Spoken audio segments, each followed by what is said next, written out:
வாசித்த உடனேயே வாழ்த்து மழையாக பொழிவாங்க நினச்சியலோ, நாளைக்கு வர்றாங்க வளைச்சி வளைச்சி அடிக்கிறதுக்கு. குறைஞ்சபட்சம் திருப்பி அடிக்கிறனாலும் பரவாயில்ல, பிளாக் பண்ணுறது எப்படி, ஏதாச்சும் ஒரு சில பாயிண்டை எடுத்து வச்சுங்க. ஏன்னா அவங்க இன்றைக்கே ப்ரிப்பேர் ஆகிட்டாங்க, என்றைக்கு நீங்கள் வச்சாலும் நாங்கள் ரெடின்ட்டு. சபாநாயகர்கிட்ட டைம் கேட்டிருக்காங்களா, சார் சண்டை செய்யணும் கொஞ்சம் பார்த்து ஏதாச்சும் பண்ணுங்க.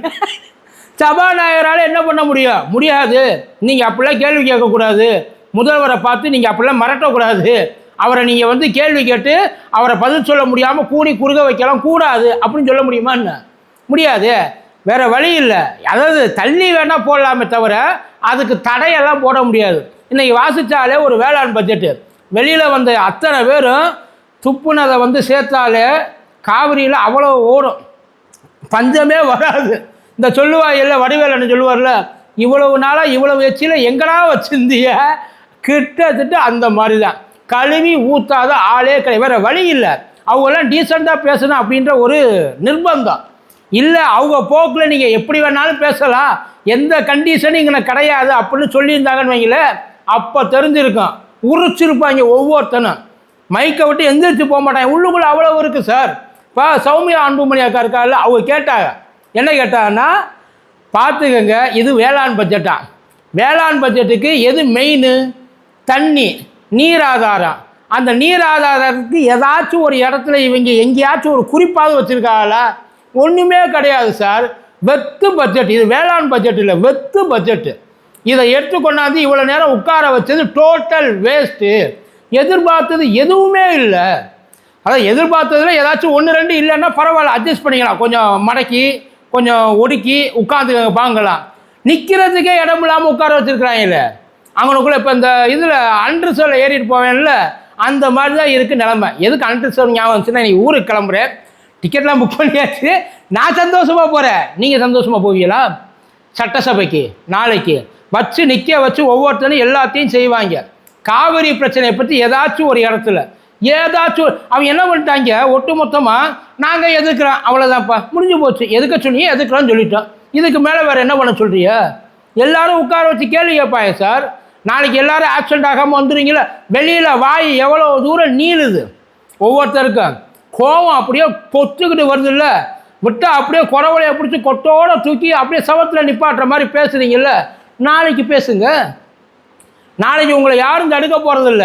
இப்போ எல்லோரும் என்ன சொல்கிறாங்க, நாளைக்கு நீங்கள் வாடி எங்கள் அண்ணன் எப்படி பேசுவார்னு மட்டும் பாரு, நீ எந்திரிச்சு ஓடாமல் இரு. சத்தியமாக இப்போ உண்மையிலேயே எனக்கு இதை நாளைக்கு விஜய் சார் சொல்லணும்னு ஆசையாக இருக்குது. சபாநாயகரை எல்லா கதவையும் அடைங்க, ஒருத்தர் எந்திரிச்சு வெளில போகக்கூடாது நான் பேசுகிறப்ப. அதே மாதிரி சட்டசபை முடிகிற வரைக்கும் கதவை அடைச்சே கிடக்கணும், கேள்விக்கு பதில் சொல்லாமல் யாரும் எந்திரிச்சு போகவும் கூடாது. ரெடி தானே? நீங்கள் விட்ட சவால் தான் சார். எப்பயுமே வாக்குறுதி மட்டும் இல்லை, இந்த சவுடாலுக்காக நம்ம பேசுகிறோம் இல்லைங்களா, சில விஷயங்கள் அதுவும் சேர்ந்து இன்றைக்கி நமக்கு ஆப்படிக்குது. ஒட்டு மொத்தமாக உட்கார வச்சு குத்துன்னு குத்துவாங்க. நாளைக்கு நாங்கள் இப்போயே சொல்லிட்டாங்க, கொஸ்டின் பேப்பர் வேணுன்னா கொஸ்டின் பேப்பரை கூட கேளுங்க, லீக் பண்ணுவாங்க, ஒன்றும் பிரச்சனை இல்லை. முடிஞ்சால் நீ இதை பண்ணி ஓப்பன் கொஸ்டின் கொண்டு போய்ட்டு நீங்கள் அவங்கள்ட்ட கேளுங்களேன். நீங்கள் அவங்கள்ட்ட எதுவும் அந்த இதுக்கு தான் அந்த இது கூட்டணி கட்சிகள் ஆலோசனை அதுக்கு தான் கேட்க மாட்டிய, அனைத்து கட்சி கூட்டம் அதைத்தான் அவங்கள்ட்ட கூப்பிட்டு வச்சு கேட்க மாட்டிய. என்னென்னா நாளைக்கு கேட்க போறீங்கன்னு கேளுங்களேன் அவங்கள்ட்ட. அவங்க கொண்டாந்து கொடுத்துட்டு இதைத்தான் கேட்க போகிறோம்பாங்க. அப்படியாச்சும் பதில் சொல்ல முடியுமா உங்களால்? அவங்க கேட்க போகிற கேள்விகள் பரவாயில்ல. நாளையிலேருந்து தயவுசெய்து யாரும் சட்டசபையை வேஸ்ட் பண்ணிடாதீங்க. அதே மாதிரி இவங்க டைவெர்ட் பண்ணுறதுக்கு வேறு ஏதாச்சும் இந்த அப்பாவை காணும், தாத்தாவை காணும், அதுக்கப்புறம் பார்ட்டி ஃபண்டு பேசுங்க. நாளைக்கு எல்லாத்தையும் எடுத்து வச்சு பேசுங்கன்றோம். பட்ஜெட் டிஸ்கஷனில், இந்த வேளாண் டிஸ்கஷனில் சம்மந்தமே இல்லாமல் கூட எடுத்து பேசுங்க. எல்லாத்துக்கும் பதில் சொல்லிட்டு அவங்க உங்கள்கிட்ட கடைசியில் வருவாங்க கண்டிப்பாக. ஆனால் ஒரே ஒரு ரிக்வெஸ்ட்டு, கோவப்பட்டு தயவுசெய்து யாரும் எந்திரிச்சு ஓடிடாதீங்க. ரெண்டு பக்கமும் சொல்கிறேன், தாவேக்கா சைடும் சரி இந்த பக்கம். ஏன்னா ஆளுங்கட்சி எப்படிப்பா எந்திரிச்சு ஓடுன்னு நீங்கள் கேட்கலாம். ஆளுங்கட்சி எதிர்கட்சியை எதிர்த்து போராட்டம் நடத்தின ஊர் சார் இது. ஏன் ஓட மாட்டாங்களா என்ன? அதெல்லாம் தாராளமாக ஓடுவாங்க. அவங்க எல்லாத்துக்கும் தயாராக தான். அவங்க எதுக்குமே கவலைப்பட மாட்டாங்க. என்ன சொல்லுவாங்க, இதுக்குத்தான் முன்னாடியே ஆதவர்ஜனை சொல்லி வச்சுட்டார், முதலமைச்சர் பதில் சொல்ல வேண்டிய அவசியம் இல்லை. பதில் சொல்ல வேண்டிய அவசியம் இல்லைன்னு சொல்லாதீங்க சார். முதலமைச்சர் பதில் சொல்ல தெரியாது, அவருக்கு தெரியாது. ஏன்னா சப்ஜெக்ட் தெரியணும்ல. இப்போ வேளாண் துறையில் என்னென்ன பிரச்சனை இருக்குது, அதுக்கு பேஸ். இப்போ அந்த பட்ஜெட்டை படிக்கிறப்பயே அவங்களோட அந்த இது அது எந்த அளவுக்கு புரிஞ்சு வச்சுருக்கிறாங்க அப்படின்ற அந்த அறிவு வெளியில் தெரியுதா இல்லையா? யாராச்சும் ஒருத்தர் நேற்றுக்கு போட்ட பட்ஜெட்டை கூட ஏதோ 1-2 வந்து பாராட்டினாங்க. இப்போ பிரேமலதா அக்காவாக இருக்கட்டும், சௌமியா அக்காவாக இருக்கட்டும், இல்லை எதிர்கட்சியிலே சில பேராக இருக்கட்டும், பரவாயில்ல. ஏன் உதயநிதி ஸ்டாலினை ஒத்துக்கிட்டாங்கப்பா. போன ஆட்சியில் எவ்வளோ தூரம், இது வரைக்கும் நடந்த ஆட்சியில் தமிழ்நாடை எவ்வளோ தூரம் தலைநிமுறை வச்சுருக்கிறாங்க, நல்லா தான் ஆட்சி. உங்களை அந்த ஒரு விஷயத்துலையாவது பாராட்டினாங்க. ஆனால் இன்றைக்கி வாசிச்சிங்க பார்த்தீங்கன்னா ஒரு வாசிப்பு, அந்த வாசிப்பை கேட்டு அத்தனை பேரும் பூரிச்சு போய் கிடக்குறாங்க. எப்படி இப்படி ஒருத்த மூஞ்சியில் கூட ஈஆர வெளியில் வந்தப்போ அவ்வளோ தூரம் கடுப்பில் வந்திருக்கிறார். ஏன்னா எல்லாரையும் போல அவங்களும் எதிர்பார்த்து உட்கார்ந்துருந்தாங்க சார். ஏன்னா இது வரைக்கும் யாரும் போடாத மாதிரி ஒரு பட்ஜெட்டை போடுவாங்க, இது வரைக்கும் யாரும் வந்து செய்யாத விஷயத்தை செய்வாங்க, தொடாத விஷயத்தை தொடுவாங்க, பிரச்சனைகளை தீர்ப்பாங்க அப்படின்னு நினச்சி தான் உட்காந்துருக்கார். ஓப்பன் சவால் விட்டு போயிருக்காப்புல உதயநிதி. தைரியம் இருந்தா, அதாவது இப்போ எவ்வளோ தூரம் உங்களுக்கு அந்த இது இருந்துச்சு, அந்த ஒரு உறுதி இருந்துச்சு, அந்த உறுதியை நீங்கள் நாளைக்கு அங்கே காட்டுங்க. அரெஸ்ட் பண்ணுறதுல இருந்த உறுதியை நாளைக்கு அங்கனுக்குள்ளே பதில் சொல்கிறதுல காட்டுங்கன்னு சொல்லாமல் சொல்லிட்டு போயிருக்கார். ரெடியாக இருங்க, யார் வேணாலும் பதில் சொல்லலாம். வேளாண் துறை அமைச்சர் அது நமக்கு எப்பயுமே வழக்கம் தானே.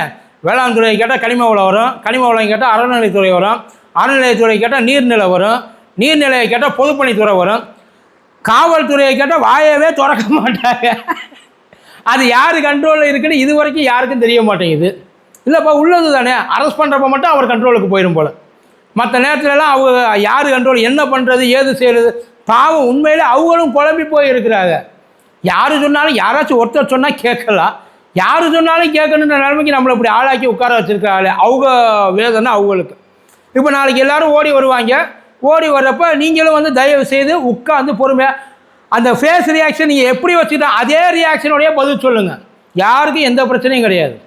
வாங்க, அவங்க சவால் விட்டுட்டு உட்காந்துருக்குறாங்க. இதில் ஐயா மு.க. ஸ்டாலின் வீட்டில் உட்காந்துருக்காரு. வீட்டில் உட்காந்துட்டு இந்த வெளுக்கிறாப்புலையப்பா. இதில் எதிராக நீங்கள் கொண்டு வந்த பத்திரன்னு கேட்காம கேட்குறாரு. தாவேக அரசு சொந்தமாக யோசித்து இந்த விஷயத்தை கொண்டு வந்துச்சு. அப்படி கொண்டு வந்த எதுவுமே சொரத்தையே இல்லாமல் இருக்குது. அது அங்கே இருக்கிறவங்களுக்கு ஏதாச்சும் ஒன்றாச்சும் யூஸ்ஃபுல்லாக இருக்கணும்ல சார். ட்ரோனு பறக்க வரேன்றாங்க, ட்ரோனு பறக்கிறதுக்கு ட்ரைனிங் தரேன்றாங்க. இப்போ ட்ரோன் பறக்க வர்றத விவசாயிலாம் ரொம்ப ஆர்வமாக இருக்காங்கல்ல, அவங்களுக்கு அது ஒன்று மட்டும்தான் குறைச்சல. ஏதோ சைனா பீஜிங் ரேஞ்சுக்கு பேசிக்கிட்டு இருக்காங்க.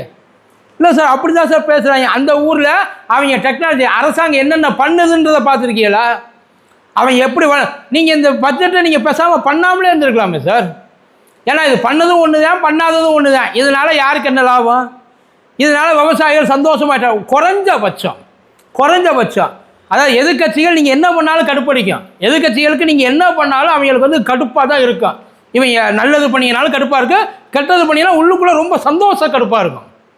சந்தோஷ கடுப்பு தான் அது. இப்போ அவங்களுக்கு வந்து இருக்க சந்தோஷ கடுப்பு. குறைஞ்சபட்சம் நீங்கள் எந்த கேட்டகரியை வந்து சாட்டிஸ்ஃபை பண்ணியிருக்கணும்? யாருக்காக பட்ஜெட்? ஏன்னா ஒரு பட்ஜெட்டை தனியாகவே வந்து நம்ம ப்ரெசென்ட் பண்ணோம் இல்லைங்களா? ஒரு கேட்டகரியை எடுத்து, அந்த வேளாண் துறைன்ற அந்த ஒரு கேட்டகரியை எடுத்து தனியாகவே நம்ம ப்ரெசென்ட் பண்ணோம். அப்போ நம்ம என்ன பண்ணியிருக்கணும்? குறைஞ்சபட்சம் அவங்கள சாட்டிஸ்ஃபை பண்ணியிருக்கணுமா இல்லையா? மாடு தர்றேன், ஆடு தர்றேன், செம்மறி ஆடு தர்றேன், வெள்ளாடு தர்றேன், இதெல்லாம் நீங்கள் இந்த செம்மறி ஆடு வெள்ளாடு எல்லாம் நீங்கள் கொடுங்க, தப்பு இல்லை.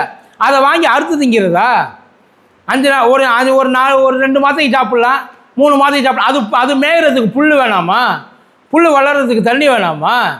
விவசாயத்துக்கு சைடு பிஸ்னஸ் தான் ஆடு. அதை விட்டு மெயின் பிஸ்னஸாக நீங்கள் ஆடை மேய்ங்களான்னு சொன்னீங்கன்னா அவங்க என்ன பண்ணுவாங்க? ஏற்கனவே இருக்கிறவங்க எல்லாரும் ஏதோ ஒரு கடுப்பில் உட்காந்துருக்கான், எப்படியாச்சும் இதை விட்டு போயிடணும், விவசாயமே வேண்டாம், இவங்க யார் வந்தாலும் நமக்கு நல்லது பண்ணணும். குறைஞ்சபட்சம் அவங்க இருக்கிறப்ப அவங்க மற்ற விஷயத்தில் எப்படி இருந்தாங்களோ இல்லையோ, இந்த விஷயத்தில் கரெக்டாக எங்கே தண்ணி திறந்து விடாமல் விவசாயி போராட்டம் பண்ணி தண்ணி வரல, சட்டங்களுக்கு எதிராக தான் போராடினாங்க, அதுவும் ஒன்றிய அரசுக்கு எதிராக தான் போராடினாங்க தவிர இங்களுக்குள்ளே அவங்களுக்கு வேறு ஏதாச்சும் ஒரு பிரச்சனை இருந்துச்சா? ஆனால் இன்றைக்கி என்னென்ன போராட்டம் பண்ணுறாங்கன்னு காதில் விழுகுதா, கண்ணுக்கு தெரியுதா? ஆனால் வாயை மட்டும் பேச எல்லாம் தெரியும், கண்டிப்பாக எல்லாமே ஒரு. ஆனால் எதுவுமே நம்ம பேச மாட்டோம், எதை பற்றியுமே நம்ம கவலையும் பட மாட்டோம். நம்ம பண்ணது தான் சாதனை. மற்றவங்க எல்லாம் குறை சொல்கிறாங்க. பேசுகிற அத்தனை பேர் தான் சொன்னாங்கல்ல, நீட்டுக்கு எதிராக போராடுறவன் பூரா 200 300 வாங்கிட்டு போகிறான்னவன். இங்கே இருந்த பூரா திமுக யாருமே ஸ்டூடெண்ட்டு கிடையாது, அவங்கெல்லாம் காசுக்காகத்தான் வந்தவங்க, அவங்களுக்கு வேறு எந்த இதுவும் கிடையாது சொன்னோம்ல. அதே மாதிரி தான் இப்போ சென்ட்ரல் கவர்மெண்ட் என்ன சொல்லும்? இவங்க மாவோயிஸ்ட் உள்ளே பூந்துட்டாங்க, நக்சலைட் உள்ளே பூந்துட்டாங்க, தேச விரோதிகள் உள்ளே பூந்துட்டாங்க. இப்போ இதை பற்றி வேளாண் பட்ஜெட்டை பற்றி யார் யார் பேசுகிறாங்களோ அவங்க எல்லாம் தமிழ்நாட்டு விரோதிகள். அப்படித்தானே? இது பிளாஸ்ட் பட்ஜெட் இல்லை, வேஸ்ட் பட்ஜெட்டுன்னு நேற்றுக்கு போட்ட பட்ஜெட்டை. இன்னைக்கு இதுவும் வேளாண் பட்ஜெட் இல்லை, இதுவும் வந்து ஏதோ ஒரு காளான் பூத்த, அதாவது இந்த மேலே அழுகின ஒரு இது இருக்கும் பட்ஜெட், கிட்டத்தட்ட அப்படி தான். யாருக்கு உபயோகப்படும் இது? ஸ்டிக்கர் ஓட்டுறதுக்காகத்தான் இந்த பட்ஜெட். இதுவே போன நேற்றுக்கு வாசிச்ச பட்ஜெட் அப்படி தான் இருந்துச்சு, இன்றைக்கி வாசிச்ச பட்ஜெட் அப்படித்தானே சார் இருக்குது. அதில் கொஞ்ச நாள் ஏதாச்சும் நாங்கள் கொண்டு வந்தோம், இதெல்லாம் நல்லா இருக்குது, இதெல்லாம் வந்து விவசாயிகளுக்கும் பொதுமக்களுக்கும் பயன்படும், இதனால் அவங்க வந்து சந்தோஷமாக இருப்பான். ஒரு பாயிண்ட் எடுத்துக்காம பார்ப்போம், ஒரு பாயிண்ட் போதும், அதுக்கப்புறம் பேசிக்கலாம்.